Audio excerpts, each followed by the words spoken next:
Today we are diving deep into arguably the single most important element that dictates a good and a bad photograph, and that is light. This isn't lighting 101, so if you are ready to level up your work, I'm going to share 3 advanced principles that is going to change the way you see and shape light forever. My name is Gabriel Leung. If you're new to the channel, I'm an artist, photographer, and educator, and I'm just pumped to be here. This channel is dedicated to those of you who wants to level up beyond the basics. So if you've got the essentials of photography down, you know how to work and get a good exposure, compose a good shot, and get some really memorable and storytelling images from your travel, and you want to level up, this is the place to be. For working professionals, you probably have a higher bar to achieve, and you probably get stuck between you and your competitors. This is the place to be to really know how you can utilize the way you see things and transform that into the artistic image making process. And so I hope this channel and the content that I create can help most of you making art principles and design concepts easier to understand and apply. So without further ado, let's jump right into it.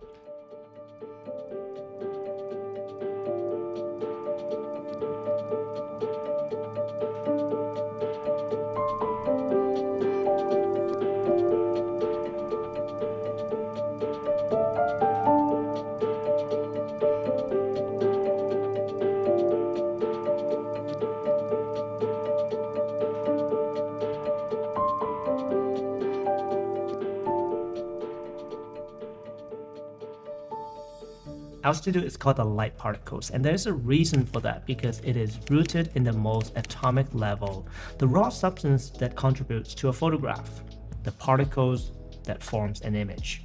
A photograph is hardly made possible without the presence of light, as it fuels the process. But a badly lit photograph either misrepresents a subject's true form or depicting it in a very unflattering way.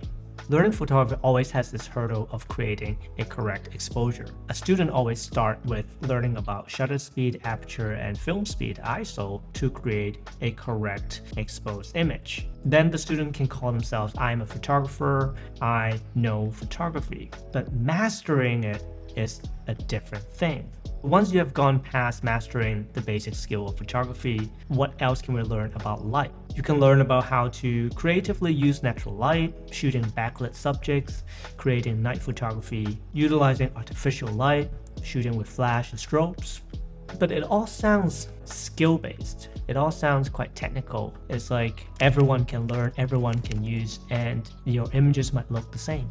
Here I will share 3 tips that will transform the way you see light no matter what type of light you're working with. And understanding these 3 principles will change the way you photograph like never before. So keep watching the video as I break these down for you. Tip number 1 is relative brightness. Perception is everything.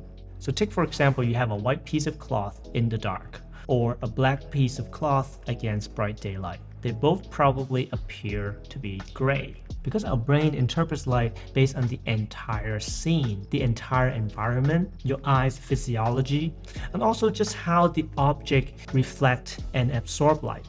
And seeing beauty in the subtleness of different levels of light and brightness has its own aesthetics. This is advanced principles that will transform your photography, the way you present, the way you choose to frame or select things that you think interesting. Mastering these means hunting down for subtle contrast. Don't always rely on obvious and harsh shadows or highlights. Train your eyes to see tiny differences, such as the soft glow on the skin against a muted wall, and embrace these nuances because these will add sophistication to your composition and ultimately to the entire photograph itself. Tip number 2, light creates space. Painting with gradients. Light doesn't just illuminate, it sculpts space. The gradient from light to shadow creates depth. That is where the beauty is. What is brighter projects out, and what is darker, like in the shadow, recedes. Every single object has an attached shadow and a cast shadow. The condition and quality of these shadows changes the way we perceive how the object is formed, its volume, and also how it interacts with the space within the environment of the photograph. A lot of Renaissance painters uses a technique where they paint darker figures in the back and show that they are receding in space.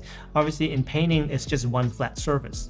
But when you utilize darker colors and brighter colors, we can push and pull, creating space within a flat surface. And photography, being a flat medium, can also do the same. When a subject is placed in front of a brighter background, it doesn't have that much of a contrast in terms of spatial difference. And so by mimicking what painters do, if we have a darker background behind the bright subject, it creates an illusion that there is greater depth. This is not real depth, but it is perception magic.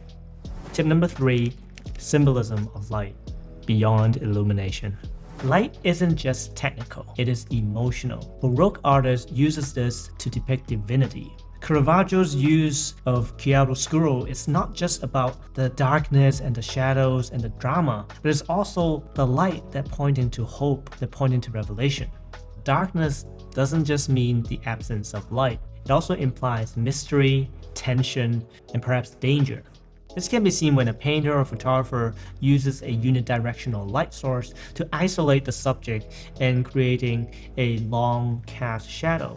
In cinema language, directors love using a warmer light on the subject and a darker, cooler shadow at the back. This not just creates more space because of the color differences and that color contrast, it also has a different meaning and emotion attached to the scene. A warm golden glow on the face against a blue-tinted darker background perhaps convey a story of resilience. Those 3 tips are relative brightness, light creates space, and the symbolism of light. But I always want to add a +1 tip because this is something that I would remember and understand how to elevate myself beyond other photographers. And for today's +1 tip is that light reveals, shadow conveys. Shadows is always a shortcut for me to understand where the light source is. It's coming from this way, and looking at the edge of the shadows, I can also understand the quality of light, the soft or hardness of how the light is being shaped. While light reveals the subject in front of the camera, shadow conveys how we perceive it, how soft and flat and airy a subject is, or perhaps how contrasty and mysterious it could be. By mastering the use of shadow, one can convey certain emotions and communicate that through your photograph to your viewer. Here's a take-home tip where you can try it right now straight away on your phone or even in your editing software. Pick a shot and just slide the brightness to a brighter and a darker state. See how that emotional factor changes. The brighter it is, the softer the image becomes and more information is revealed. The darker it is, the more mysterious and isolated the subject becomes. So those are all the main tips. A quick update on my personal life. You might have noticed there is a little bit of slack in terms of video productions on my part, and I apologize for that. There is so much going on in the studio. Recently extra busy because we're starting a second office location in Tokyo, Japan, one of the most inspiring city. Stay tuned for future contents that might be showcasing and coming out from a new location. So did you learn something new? Drop your thoughts in the comments below. What is your favorite part about it? How do you see shadows in your work? And how you have learned and improved your work? Tag me on Instagram. I can also follow you and see your work and see how you transform. There's nothing better to celebrate success together. Yet remember to like and subscribe. I appreciate all of you. And if you are interested to learn more, I have a video right here talking about contrast in photography. Thank you so much for watching, and I will see you in the next video. Peace out.